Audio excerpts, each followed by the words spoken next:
Nifty ने बनाया है नया रिकॉर्ड। जी हां, इतिहास में पहली बार 25,000 के पार। 25 है बड़ा स्पेशल, मौका है स्पेशल, लेवल है स्पेशल और बाजार का मूड माहौल भी है बेहद स्पेशल।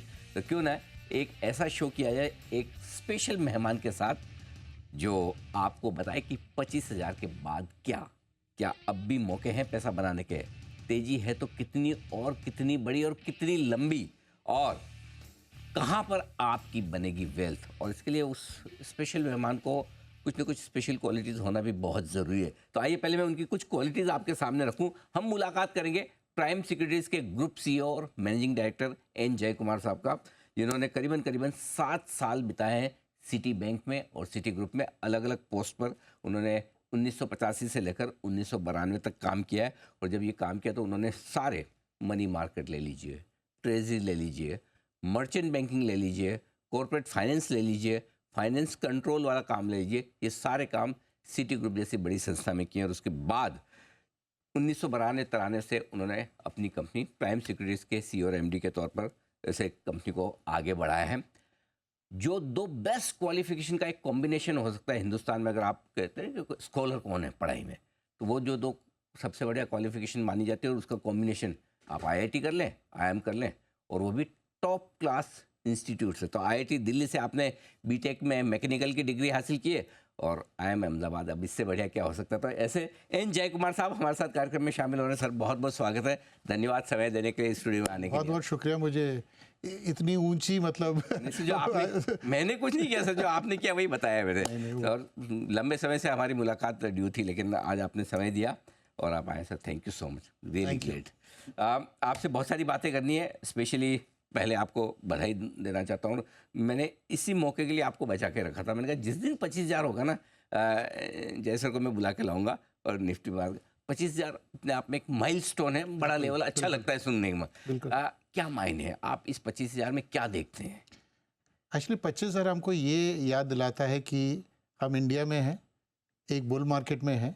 और ये आपने वो कौन बनेगा करोड़पति तो देखा ही होगा कि एक और पड़ाव है ये। मतलब एक पड़ाव से जो हम चलते हैं, माइलस्टोन जिसे बोलते हैं, तो ये एक पड़ाव है। ये अपने पहला पड़ाव पार कर चुके हैं, अब दूसरा है। अब ये दूसरा या तीसरा वो तो मतलब बिल्कुल वो तो समय बताएगा। लेकिन मुझे ऐसा लगता है कि लंबे सफ़र में ऐसे जो माइलस्टोन्स हैं हमको ये याद दिलाते हैं कि हमको एक लंबा सफ़र तय करना है। ऐसा नहीं कि 25,000 टच करके वो सडनली इंडेक्स 10% नीचे गिर गया, या 25,000 टच करके सब पैनिक में कोई बेच रहा है। कोई बहुत कामली आया है 25,000। जो लेवल्स बड़े शांत और ऐसे स्वभाव से आते हैं, ये जल्दी करेक्ट नहीं करते यहाँ से। मतलब ये एक मेरे हिसाब से एक लंबे सफ़र में एक छोटा सा माइलस्टोन है। 25 कहने के लिए तो बहुत बड़ा है, क्वार्टर सेंचुरी, सिल्वर जुबली, ये सब बोल सकते हैं। लेकिन मैं ये याद दिलाना चाहता हूँ लोगों को कि जो इंडिया के जो चेंजेस हुए हैं, India is always been a big country with huge number of people, population हमारे फेवर में है। और हर एफर्ट है जो गवर्नमेंट का कि जैसे ये बजट में आपने देखा होगा कि फर्स्ट टाइम एम्प्लॉयज़ को कुछ कंसेशंस दे रहे हैं। But employment is a big this thing is a big challenge for India. तो उस चैलेंज को मद्देनज़र रखते हुए इन्होंने मतलब कंसेशंस दिए हैं। तो मेरे हिसाब से इंक्लूसिव ग्रोथ है। लंबे सफ़र में यू कांट से कि मैं ही भागता चला जाऊंगा और बाकी कोई नहीं रहेगा। तो ठीक है, टैक्सेशन का थोड़ा चर्चा तो बहुत सारा हुआ है एंड इंक्रीज़ हुई है। एक्चुअली नॉर्मली अगर आप देखोगे लास्ट 35 ईयर्स में 35 साल के मेरा तजुर्बा ये बोलता है कि कोई भी बजट में अगर टैक्सेशन कुछ भी कहीं भी थोड़ा भी अगर ऊपर चला जाए तो market corrects very sharply, because taxation is the first thing that people understand. ये बजट में लॉन्ग टर्म भी बढ़ा दिया, शॉर्ट टर्म भी बढ़ा दिया, एसटीडी भी बढ़ा दिया, F&O के ऊपर भी मतलब अंकुश और पाबंदी की बात हो गई। तो ऐसे माहौल में मार्केट फिर भी चल रहा है। मतलब मार्केट की जो अंदर की जो सहनशीलता है, क्षमता बोलते हैं, कुछ ज़्यादा ही है। नहीं तो सर इसी पे मैं आपसे पूछना चाहता हूँ कि इलेक्शन का रिजल्ट वैसा नहीं आया जैसा आना चाहिए था। राइट। बजट वैसा नहीं आया जैसा शायद मार्केट वाले लोग ज़्यादा सोच रहे होंगे। तो ये मार्केट का कॉन्फिडेंस है, और कॉन्फिडेंस है या कॉम्प्लिसेंसी है? मतलब अंग्रेजी में एक फ्रेज है एको चेम्बर, जो मुझे हिंदी में एग्जैक्ट उसका मैं हमारे दर्शकों को बताऊं, जय कुमार सर को सुनना होना, एक्चुअली सही सुनने का मजा इंग्लिश में है। नहीं, इंग्लिश में आपकी जो ग्रिप है और जो ओरिजिनल थॉट्स आते हैं, जैसे हम इंग्लिश बोलते हैं तो हम सोच सोच के बोलते हैं, वैसे आपको हिंदी थोड़ा सोच के बोलना पड़ता है। बिल्कुल सही, लेकिन कोशिश तो करनी चाहिए। एब्सोल्युटली, नहीं उसके लिए फुल मार्क्स एंड उसके लिए मतलब सो मेरे हिसाब से जो एको चेम्बर है, मतलब जो मार्केट पार्टिसिपेंट्स है, बड़ा close knit kind of group है। वही ग्रुप को रोज रोज रोज सुनो तो तुमको लगता है यार टैक्सेशन नहीं बढ़ना चाहिए, ये नहीं होना चाहिए, हमारे ऊपर अन्याय हो रहा है, अत्याचार हो रहा है। कहाँ का अत्याचार, कहाँ का अन्याय? मार्केट वाले मतलब दे आर ब्लेस्ड, खुशकिस्मत हैं कि इतना पैसा बन रहा है उनका। थोड़ा अगर देना पड़े इंक्लूसिव ग्रोथ में तो दे दिया। ठीक बात है। Actually speaking, taxation is not the way forward, and I'm hoping कि government doesn't extend this to say कि एक बार बढ़ा दिया, मार्केट नहीं कर रहा, because government can come back and say हमने टैक्सेशन बढ़ाया था लेकिन उसका कॉन्टेक्स्ट दिया था तो मार्केट तो घटा नहीं, तो तुम क्यों कंप्लेन कर रहे हो? एक्चुअली कंप्लेन वाली बातें मेरे हिसाब से मार्केट का एक गवर्नमेंट को एक सिग्नलिंग देना था, especially this kind of a coalition government, if you would, कि this is something that we are including everybody, कि ये सिर्फ मतलब तुम south Bombay, south Delhi, south Bangalore वालों के लिए नहीं है, this is a market for a much larger group. तो इसमें थोड़ा देना पड़े तो देना पड़े। तो एक्स्ट्रा यहाँ से नागपुर जाते हो तो रोड्स आर फैंटास्टिक, टोल थोड़ा बढ़ गया, 1000 का 1500 हो गया तो ठीक है। सो आई थिंक उस कॉन्टेक्स्ट में अगर आप लो एंड ये देखो कि मेरा कोई भी इन्वेस्टमेंट डिसीजन ये 2.5% या 5% पे निर्भर नहीं है, तो फिर मैं ये बोलता हूँ कि you will take a much bigger view. एक SIP हमने इंट्रोड्यूस करके बहुत अच्छा किया कि कोई मार्केट को टाइम नहीं कर सकता है। तो एवरी मंथ जो नए एम्प्लॉयज हैं, and India strength is it's younger population, तो यंगर पॉपुलेशन को घर खरीदना ये सब वो उतना इंटरेस्ट नहीं है जितना ये है कि थोड़ा सेविंग्स कर ले, equity markets everybody sees it, startup में है, तो सब पैसा डालना चाहिए। और उसका जो है प्रभाव जो है, 5 साल पहले 3% था हाउस होल्ड सेविंग्स का, 3% मार्केट में आता था, अभी 5% हुआ है। Most international countries are at 15 to 20%। हम तो अभी बहुत दूर हैं। वही बोल रहा हूँ, तो सफर लंबा है अपनी, मतलब जो नजर और जो है मतलब we must have for 3-5 years। तो 25,000 ठीक है, अपने मतलब एक नंबर देखो तो ठीक है, it's good, but I think it is not the and in any means. यहाँ से हम दिल्ली जा रहे हैं तो जैसे वही मार्केट की जर्नी है, सो 25,000 का लेवल कहाँ तक पहुँचे हम? सूरत, बड़ौदा, मैं बॉम्बे के उसमें आपको बताता हूँ। बॉम्बे बता दीजिए। यहाँ से चर्च गेट से बोरीवली जाना है जी, तो मेरे हिसाब से ग्रांट रोड तक पहुँचे हो। ओह, तो मैं बता दूँ फिर जो बॉम्बे के बाहर के लोग हैं जो नहीं समझते हो लोकल ट्रेन के रूट, तो सर ये बता रहे हैं मुश्किल से 10-15% हम अभी यात्रा तय की, अभी 80-85% जर्नी मार्केट की बाकी है। और कुर्सी की पेटी बांध के रखिएगा मजबूती से। आपको मैंने कई फोरम में सुना है सर, कई जगह आपने कॉन्फ्रेंसेस में आपने, जबकि आपका बैकग्राउंड पूरा फॉरेन बैंक्स का है ना, आपका बैकग्राउंड पूरा इंस्टीट्यूशंस, बड़े बड़े इंस्टीट्यूशंस के साथ डील करने का प्राइम है, लेकिन आपकी गजब की ग्रिप है रिटेल पर, और रिटेल इन्वेस्टर्स का इस बार जो रुझान मार्केट में आया उसको लेकर आप बहुत ही बोल्ड और एग्रेसिव स्टैंड रखें कि नहीं ये सही है। क्या लगता है इस बार क्या बदला है ऐसा रिटेल में?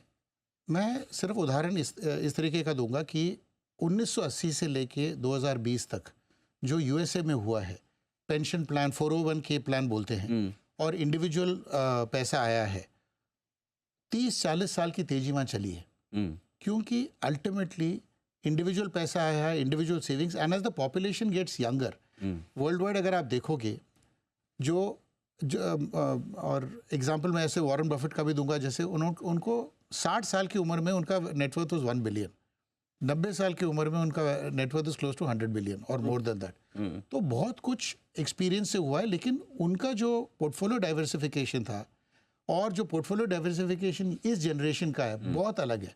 People are more in the markets than ever before, people are keen to invest. तो फर्स्ट टाइम इंडिया में देखते हैं कि जो USA में, जो जापान में वगैरह हुआ है, कि रिटेल पैसा एक्चुअली आ रहा है जो FII से कई गुना ज्यादा है। मैं कई गुना मतलब आज पहले में नहीं, कई गुना ज्यादा है। हाँ, कई गुना ज्यादा है। और ये अगर जैसे खून की लत लग जाए जैसे, तो इसको थोड़ा मजा आने लगा है कि रिटेल में हर डिप में खरीदो, तो पैसा बनता है। यस, आई ऑल्सो अग्री कि एक्सेसेस है मार्केट में, पॉकेट्स में, यू नो, जो बिल्कुल जैसे वो बोलते हैं यूफोरिया आ जाना, वो है बिल्कुल, लेकिन जो डायरेक्शन है ऊपर की तरफ है, और मार्केट ऐसा कोई भी काम नहीं कर रहा है जिससे ये बोल सकते हैं कि मार्केट पागल हो गया है, कि मार्केट बिना समझ के कर रहा है। क्यों? क्योंकि आप ओवर ओन स्टॉक देख लीजिए, जैसे बड़े सारे प्राइवेट सेक्टर बैंक्स हो, एफएमसीजी, इन्होंने 5 साल में कोई रिटर्न ही नहीं दिया। The number 1 private sector bank in India last 7-8 years में has not beaten the Nifty returns. Correct. तो कहाँ यूफोरिया कहाँ है? तो यूफोरिया कहाँ है? इंडेक्स का पीई आप देख लो, 21-22 का पीई है इंडेक्स का। ट्रू। बट जो फ्लोट कम हो और पार्टिसिपेशन ज्यादा हो, पागलपन तो होगा। सही बात। तो पागलपन का ये डजंट मीन कि पूरा मार्केट पागलपन के मतलब वो दौर में उलझा हुआ, ऐसा नहीं है। मार्केट मेरे हिसाब से on its own is sensible. Market is a slave, मतलब मार्केट ये चाहता है कि जहाँ ग्रोथ हो वहाँ मेरा पैसा जाए। ट्रू। और ग्रोथ के लिए दे आर विलिंग टू पे एनी अमाउंट। तो जहाँ ग्रोथ देखो तुम, तो 2010 से लेकर 2020 कंज्यूमर का ग्रोथ था। राइट। 2010 से 2020 से 30 is the industrial as in the industrial. Manufacturing and industrial. तो उसमें क्या है, इस दौरान सीमेंस का रिजल्ट 3-4 गुना हो चुका है, स्टॉक भी 3-4 गुना हो चुका है।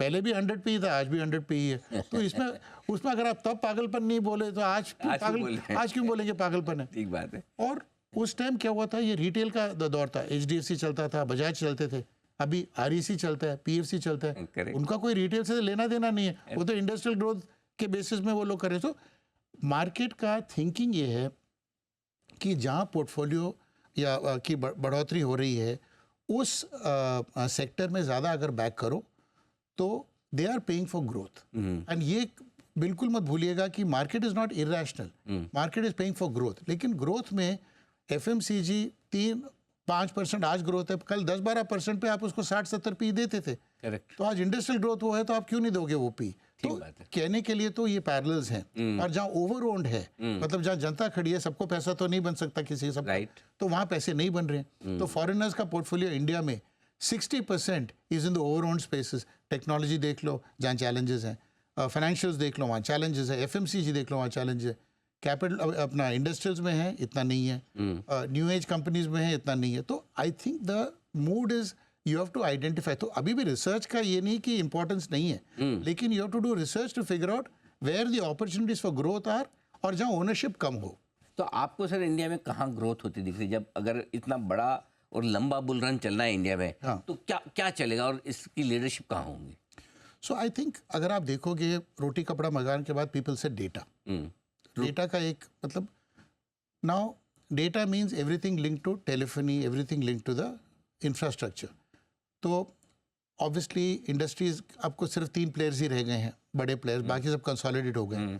तो सबसे पहले तो आप प्राइसिंग पावर ये देखो कि जिस इंडस्ट्री में कंसोलिडेशन हो चुका है, प्लेयर्स कम हो चुके हैं, वो प्लेयर्स अब को एग्जिस्ट करके रहेंगे। हाँ। ये वही वाली बात होगी कि 3 शेर हैं जंगल में, तो अपना टेरिटरी इलाका बांट लिया है, बस बांट लिया। करेक्ट। अब थोड़ा कंपिटिटिव रहेगा, जहाँ ओवरलैप रहेगा, बट इन सबको इंफ्रास्ट्रक्चर चाहिए। So telecom infrastructure, data infrastructure, data centres, ये बहुत बड़ा थीम बनेगा। और इसके लिए यहाँ ग्रोथ दिखेगी और लोग पे करेंगे। इसमें क्या चैलेंज था पहले कि एक प्लेयर वीक था टेलीकॉम में, तो जो इंफ्रास्ट्रक्चर प्लेयर्स थे उनको लग रहा था पैसा आएगा नहीं, अगर ये डूब जाए तो क्या होगा। आज वो डर निकल गया है। Correct. So this is one big space, I will say.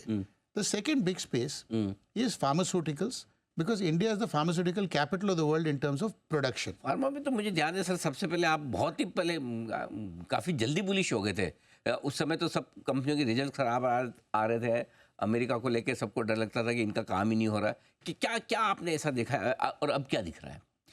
So हम लोगों को मतलब ऑलमोस्ट 18 मंथ से हम लोग बुलिश हैं, क्योंकि 2 चीज़ें हम देख रहे थे कि अमेरिका में हाई इंटरेस्ट रेट्स के कारण क्या हुआ। लोगों को लगा कि हाई इंटरेस्ट रेट्स हैं, बड़ी कंपनियों को तो फर्क नहीं पड़ा, लेकिन बड़ी कंपनियां फार्मा में भी पेटेंट्स में हैं, पेटेंटेड प्रोडक्ट्स में। जो छोटी कंपनियां हैं वो मार्केट से बोरो करती थी, अगर गवर्नमेंट वहाँ 5% से बोरो कर रही है तो ये 10% पे कर रहे थे। ये 8 से 10 कंपनियां जेनेरिक्स मतलब जो पेटेंटेड प्रोडक्ट्स नहीं है, ऑफ पेटेंट है, which and much cheaper. These products were manufactured by a lot of American companies, जो बंद हो गई। 6 से 8 कंपनियां बंद हो गई, तो इंडिया का जो मैन्युफैक्चरिंग एडवांटेज था उससे और ज़्यादा वो हुआ, जिसमें द इंडिकेटर वॉज कि प्राइसिंग प्रेशर कम हुआ। पहला 1-2 क्वार्टर था, ऑलमोस्ट 6 क्वार्टर्स 8 क्वार्टर्स अगो, कि प्राइसिंग प्रेशर स्टेबलाइज होने लगे कि इससे ज़्यादा भाव घटेंगे नहीं। Correct. Second, America started producing a report which says कि कितने ड्रग्स की शॉर्टेजेस हैं, और उसमें 50-100 से शुरू हुआ, लास्ट क्वार्टर में 350 ड्रग्स की शॉर्टेज। तो इसमें थर्ड थिंग आप देखिए, जो इंश्योरेंस कंपनीज हैं वहाँ पर तो they pay you for the medical insurance, they started pushing people to take generics because 9 out of 10 products in America bought by numbers are generic products, क्योंकि पेटेंटेड प्रोडक्ट्स आर एक्सपेंसिव, महंगे हैं, insurance don't want to pay for that. Right. तो उन्होंने ये अपने लोगों को ये मतलब पुश करना चाहा कि आप जेनेरिक्स की तरफ जाइए। तो एक तो जेनेरिक्स का डिमांड, इंडिया का वो, and high interest rates became India's, because हमारे बैलेंस शीट्स यहाँ पर सारे अच्छे थे, सब कैश पॉजिटिव हैं, क्या कैश पॉजिटिव, डीलेवरेज्ड हैं, बायबैक्स अनाउंस कर रहे हैं अभी। राइट। तो ऐसे माहौल में वहाँ कंपनियां बंद हो रही हैं, तो हमारा यहाँ पर वो रनवे। अभी भी बुलिश हैं आप फार्मा पे? मेरे को लगता है फार्मा में क्यों बुलिश है, एक लास्ट पॉइंट, इंडेक्स का वेटेज 6% भी नहीं है। इंडेक्स में फार्मा का वेट 6% भी नहीं है, ओनरशिप लेवल भी कम है, और वो 6% में एक कंपनी सन फार्मा का 2/3 वेट है। तो बाकी कंपनियों को कोई वेटेज ही नहीं है। अच्छा, तो एक डेटा से रिलेटेड बताया, एक फार्मा, और क्या थीम्स है? कुछ आपने ई कॉमर्स कंपनियों की भी बात की, क्या आपको लगता है अभी भी वहाँ मौके हैं? उसमें एक्चुअली वैल्यूएशंस ऑलरेडी बहुत पहले ऊपर हो चुके हैं फॉर 2 रीजंस। जब ये लोग आईपीओ आए थे, other than I think Paytm जो काफ़ी घटा था, बाकी इतने घट भी नहीं पाए, घटे फिर बाउंस किए। इनका प्राइवेट इक्विटी से लेना देना काफ़ी रहता है, because owners are lot of private equity owners. The good thing there is e-commerce के businesses have grown, the platforms have grown and some have started showing break even. तो मार्केट का ये व्यू है कि अगर ग्रोथ से break even आ रहा है, तो क्या ये ग्रोथ अगर कंटिन्यू करके प्रॉफिट्स बनेंगे, ये थीसिस है। तो मेरे हिसाब से ये स्पेस देखना चाहिए। वैल्यूएशंस थोड़े महंगे हैं, बट ये स्पेस देखना चाहिए। और इस स्पेस में जो मुनाफा बना रही है वही ई कॉमर्स कंपनियां ले रही, लॉस मेकिंग वाली नहीं। बिकॉज मेरे को लग रहा है कि लॉस मेकिंग वाले, आपने जैसे फार्म इजी था, अनलिस्टेड है, तो मैं बात कर सकता हूँ, 135 तक इसका मार्केट में रेट चला। 100 रुपए में ये लोग पब्लिक इशू करना चाहते थे, फाइनली राइट्स इशू किया 2 रुपए, 5 या 4 रुपए पे, जो भी। तो ये है, तो इसमें सर्वाइवल यानी कि जिएंगे या मरेंगे, इस चीज का बहुत बड़ा बहस होता है। सो सबसे पहले ये जीना या मरना पहले डिसाइड कर लो, उसके बाद। सो जो लिस्टेड कंपनियां हैं उसमें 1-2 कंपनियों ने एक्चुअली मुनाफा दिखाना चालू किया है, और मेरे हिसाब से वहां पर growth still continuous. Pricing pressures में भी देयर, इंडियंस लव डील्स, और एक साइट क्लिक करके अगर आप 4 और साइट में अगर आपको कम, तो आपका कोई लॉयल्टी नाम का चीज़ रहता है, तो you will go to the lowest price thing. So that is another possibility. The other एक छोटा सा थीम है, बट उसमें मैं उसका चर्चा करना चाहूँगा, which is renewables and you know this is waste recovery etcetera. Okay. So इसमें anything to do with sustainability, ESG theme चला था, but investments are too high. लेकिन जो फॉर इंस्टेंस बैटरी से, यू नो, ओल्ड बैटरी से lead वापस recycle करते हैं, so recycling, reusing and renewing, ये बड़ा थीम है। कुछ कुछ छोटी कंपनियां हैं, बट मेरे हिसाब से और बड़ी कंपनियां आएंगी, दैट ऐसा मेरा मानना है। तो ये एक थीम है जिसको मैं स्टॉक स्पेसिफिक बात नहीं करना चाहूँगा, सेबी का बहुत बड़ा वो एक प्रेशर रहता है सब पे कि ना आपकी थीम्स और जो आप इनसाइट दे रहे हैं वो भी काफ़ी काम की है। तो बेसिकली एक डेटा और टेलीकॉम रिलेटेड थीम आपने कही, जिसमें टेलीकॉम कंपनियां हो गई, डेटा सेंटर्स हो गए, डेटा इंफ्रास्ट्रक्चर बनाने वाली कंपनियां हो गई। दूसरा आपकी फार्मा कंपनियां तो ही है, और फार्मा में भी स्पेशली जो इंडियन फार्मा कंपनी जेनरिक्स बनाकर US एक्सपोर्ट करती है, एंड जहाँ पर PLI का इम्प्लीमेंट बेनिफिट भी है, PLA का बेनिफिट, तो अगर फायदा है। तो there are not too many companies, किसकी तरफ इशारा है क्या नहीं, वो लोगों को रिसर्च करना पड़ेगा। इस पर कोई मतलब ऐसा वो बनाया हुआ वो नहीं है, थोड़ा पकाना पड़ेगा आपको भी। बात है। हाँ। और रिन्यूएबल्स में वेस्ट रिकवरी वाली कंपनियां हुई, या ESG और सस्टेनेबिलिटी से रिलेटेड जो कंपनियां। अच्छा सर, एक चीज़ और, कहीं कोई सावधान रहना, कोई ऐसी चीज़ें हैं जो touch me not kind of है बाजार में, कि नहीं इनको हाथ मत लगाओ? मैं बताता हूँ, जैसे ये डिफेंस का बड़ा थीम लगा था, क्योंकि एक बहुत सिंपल सी बात गवर्नमेंट ने बताई हमको कि प्राइवेट सेक्टर को कॉन्ट्रैक्ट्स जीतने के लिए बिडिंग करना पड़ता है, लेकिन पब्लिक सेक्टर को नॉमिनेटेड बेसिस में मिलता है। यानी कि अगर गवर्नमेंट चाहे तो सेल को एक ऑर्डर दे सकती है बिना बिडिंग के, कि अपनी कंपनी है। Government can give an order to BHEL without bidding. तो public sector companies especially defence companies को ऑर्डर का एक मतलब जैसे बौछार उनको विंडफॉल की तरफ मिल गया, लेकिन मार्केट में lot of defence companies have already factored इन कि परफेक्टली एग्जीक्यूट होगा, ग्रोथ कंटिन्यू करेगा और उस वैल्यूएशन में 8 गुना 10 गुना हो चुका है। जैसे शिप बिल्डिंग कंपनीज हैं, डिफेंस कंपनीज हैं। सो उसमें थोड़ा सावधान इसलिए बोलूँगा कि थोड़ा ओवरऑल मेरे को लग रहा है उधर funds, specialised funds have been created for that, so people have gone into that. So वहाँ थोड़ा मेरे को नॉट बबल बट थोड़ा एक्सूबरेंस लग रहा है। सेकंड, ये रेलवे कंपनीज, यहाँ पर जस्ट ऑर्डर्स हैं, वैगन के ऑर्डर्स निकलते हैं, कुछ कंपनियों को मिलेंगी, बट कंपनियों के भाव 8-8, 10-10, 12 गुना बढ़ चुके हैं। उसमें मुझे लगता है कि थोड़ा सावधान रहना चाहिए, बिल्कुल रहना चाहिए। सर, सावधानी की बात नहीं तो एक आखिरी सवाल आपसे सावधानी के लिहाज से, क्योंकि एक रिटेल का पैसा मार्केट में लगातार आ रहा है, SIP आ रही 20,000 करोड़ से, वो अपनी जगह है। दूसरा, ऑप्शंस वगैरह में खटाखट पैसा बनाने की भी सबकी इच्छा रहती है, हालांकि उसको लेकर अब थोड़े रूल्स आ रहे हैं। क्या सलाह देंगे आप रिटेल इन्वेस्टर्स को? आपका 38 साल का एक्सपीरियंस है मार्केट का, इतना लंबा चौड़ा है, तो जरा एक बार समझें। आपने कई सारे बुल रन देखे हैं, कई सारे खराब मार्केट भी देखे हैं। I think there is no such thing as free money. एक वेदर सोशल मीडिया बोल लो या ultimately people have to take their own decision. लोगों को लगता है कि बुल मार्केट में कहीं भी कहीं भी मतलब पत्थर मारो तो पैसा बनेगा। ये एक्चुअली इससे मतलब बड़ा नेगेटिव ओरिएंटेशन हो नहीं सकता है, क्योंकि अल्टीमेटली अगर money making could be democratised, यानी कि अगर सबको एक एडवाइस से सब पैसा बना सकते थे तो कोई गरीब रहेगा नहीं। सही बात है। तो it is not possible. I think people have to have patience and they have to be in the right sectors which means some research.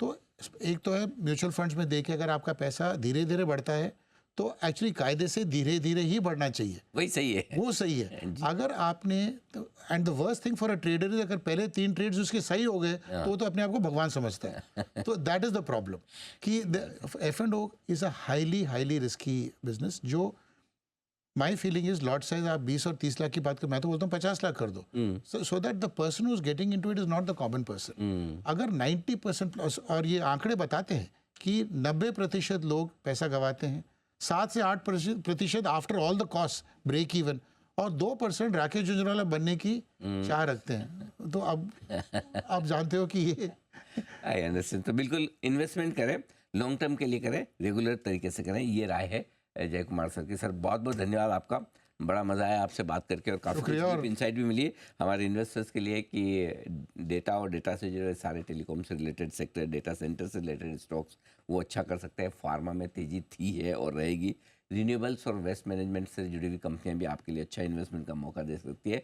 जो महंगे शेयर हैं डिफेंस, रेलवे में, वहाँ पर थोड़ा फ्रेश खरीदारी न करें, सावधान रहें। जहाँ बहुत तेज़ी हो चुकी है, यहाँ वैल्यूएशन महंगे। ये राय जय कुमार सर की आती हुई दिख रही। सर, आपसे जल्द मुलाकात फिर से होगी। शुक्रिया के लिए बहुत बहुत धन्यवाद। Thank you so much. हमारी इस खास पेशकश स्पेशल 25 में आज 25,000 छूने के खास उपलक्ष्य में प्राइम सिक्योरिटीज के ग्रुप सी और MD एन जय कुमार साहब से हमने की मुलाकात। इस खास शो में इतना ही। मुझे दीजिए इजाज़त। नमस्कार।